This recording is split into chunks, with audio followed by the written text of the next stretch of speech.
In this video, we will show you how to use the S55H helicopter. First, use the screwdriver to remove the screw and open the battery cover. Then put 4 AA batteries into the remote control.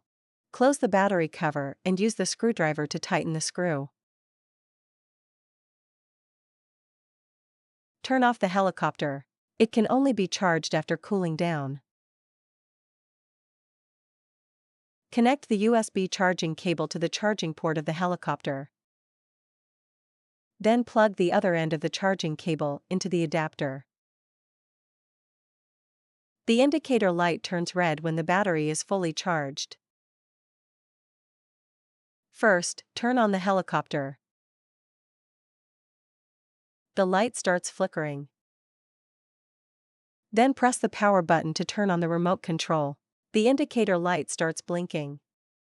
Slowly push the left joystick up and down. The pairing is successful when the indicator lights stay on.